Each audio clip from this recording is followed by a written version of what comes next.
Decida a los vietnamitas que dejen de atacarnos o les bombardearemos hasta que vuelvan a la Edad de Piedra. General Curtis LeMay, mayo de 1965.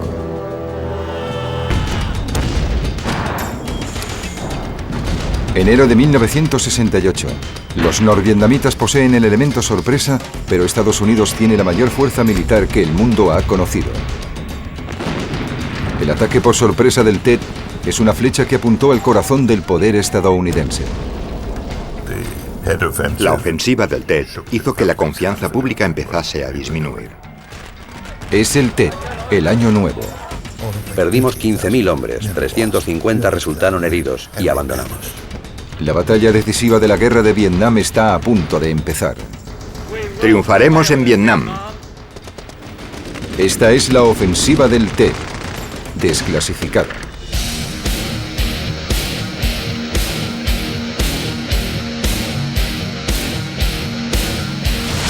Desclasificado, la ofensiva del Tet.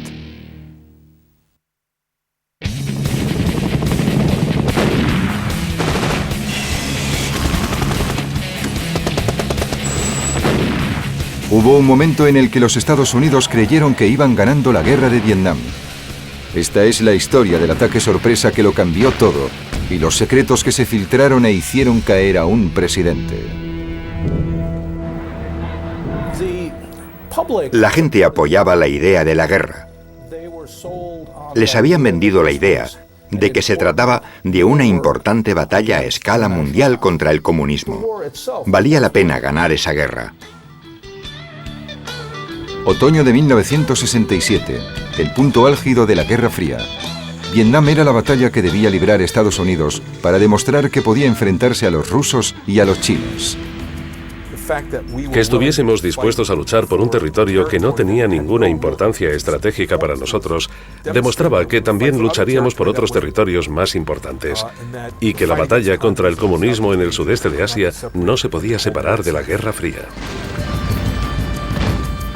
A los estadounidenses les preocupaba que si Vietnam caía en manos de los comunistas del norte, el resto de Asia le seguiría en un efecto dominó. Había varias zonas en el mundo en las que no se podía permitir el triunfo del comunismo, porque eso significaría la muerte de la civilización occidental, y Vietnam del Sur era una de ellas. El presidente Lyndon Johnson y su secretario de Defensa, Robert S. McNamara, tenían un plan para obtener la victoria. Veían Vietnam como una guerra de desgaste. Nos parecía que si matábamos muchos norvietnamitas, acabarían retrocediendo, se rendirían y se verían vencidos por la fuerza militar estadounidense. Y esa fue una de las percepciones de la ofensiva del Tet. El norte iba a intentar una nueva y arriesgada estrategia, el ataque por sorpresa, un asalto completo contra las posiciones estadounidenses. Había mucha logística detrás de la ofensiva. Los norvietnamitas y el Vietcong probablemente habían pasado un año preparando el material y los suministros. El ataque por sorpresa se realizaría durante las vacaciones del Tet a finales de enero de 1968.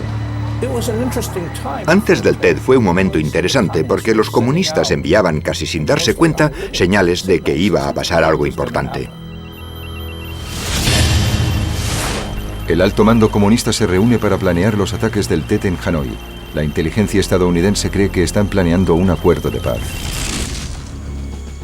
Noviembre de 1967. Mientras los comunistas de Vietnam del Norte introducían en el sur toneladas de armas y de suministros, el presidente Lyndon B. Johnson y el general William Westmoreland eran juguetes en sus manos. Al año siguiente había elecciones y Johnson preveía una victoria en la guerra para influir en los comicios. Sus predicciones optimistas pronto se desvanecerían. Lo que pasó un año antes de la ofensiva del Tet en la escena política estadounidense fue que la administración Johnson quería demostrar que estábamos ganando la guerra. Y existían señales que indicaban que se estaban haciendo progresos, pero no todas apuntaban en la misma dirección. Así que lo que hicieron fue decir, necesitamos pruebas, tenemos que demostrarle al público estadounidense que hay luz al final del túnel.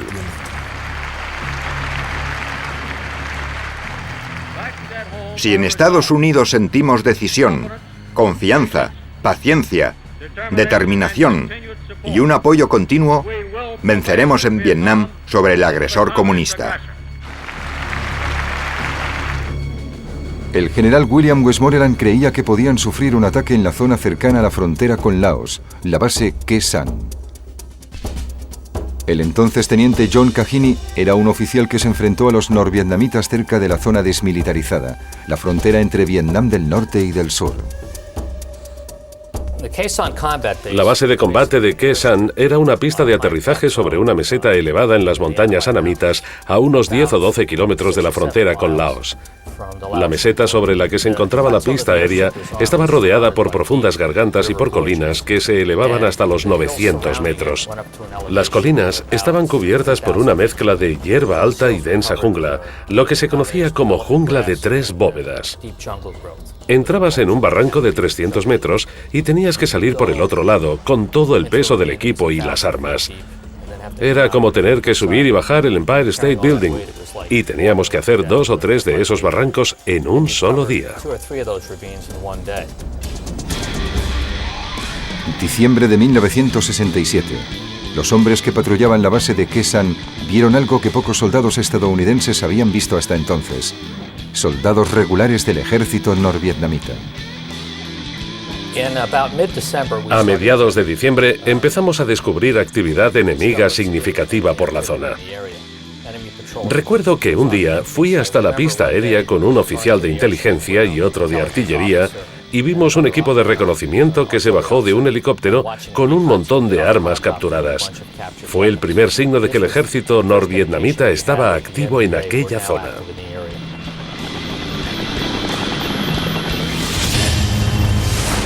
Vietnam del Norte se prepara para la ofensiva del Tet pasando armas al sur gracias a la tapadera de los cortejos funerarios.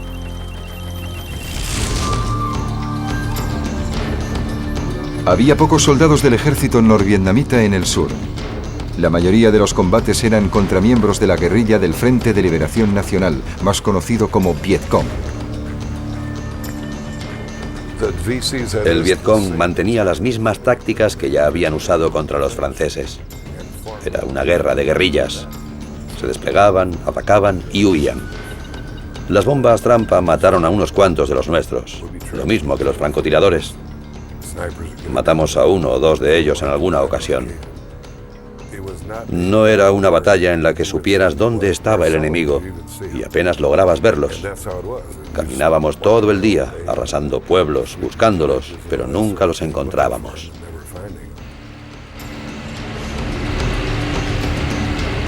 No sabíamos cuántos eran, a menos que nos cruzásemos con algún grupo importante, y después resultó que esos grupos pertenecían al ejército norvietnamita que iba hacia el sur para el Tet. 30 de enero de 1968. Lance McAmer fue uno de los primeros en encontrarse con las fuerzas que se alineaban para la ofensiva del Tet, pero ni él ni nadie en su compañía supieron qué pensar de dicho encuentro. Yo era líder del equipo de ataque.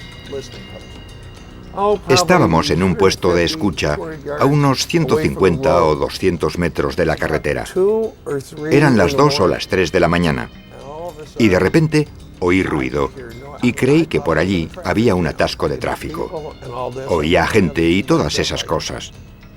Desperté a mis 2 compañeros poniéndoles la mano sobre la boca y les dije que cogieran 2 granadas cada uno, que activaran una y que a mi señal la lanzaran y salieran corriendo. Y supongo que con la explosión, algunos de los norvietnamitas pudieron comprobar que allí había gente. Y no se lo acababan de creer. Intentaban guardar silencio. Nadie nos devolvió el fuego. No sabemos si le dimos a alguno porque se los llevaban. No querían dejar rastro porque eso fue el día anterior. Mientras tanto, más al sur, el ejército vietnamita y el Vietcong se estaban uniendo y preparándose para la batalla. Sacaron armas de escondites secretos y hubo escuadrones especializados que se prepararon para hacerse con las instalaciones clave de Saigón en cuanto empezara la ofensiva general. Había una especie de inestable alto el fuego durante el Tet, el Año Nuevo vietnamita. Se lanzaron petardos por todas partes que poco después quedarían ahogados por los morteros y las granadas. 31 de enero de 1968. La batalla por Saigón estaba a punto de empezar.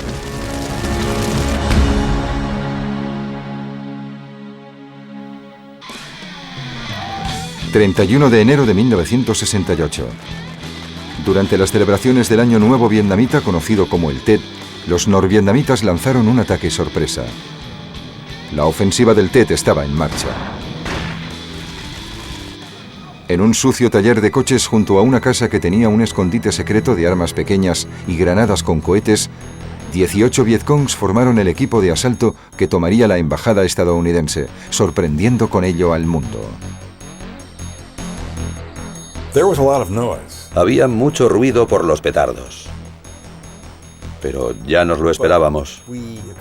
Eso formaba parte de la celebración del Tet. Así que no le prestamos mucha atención. El ataque por sorpresa asombraría a los survietnamitas y a los estadounidenses, porque era el día más importante del calendario vietnamita. El Tet es una fecha muy importante para los vietnamitas.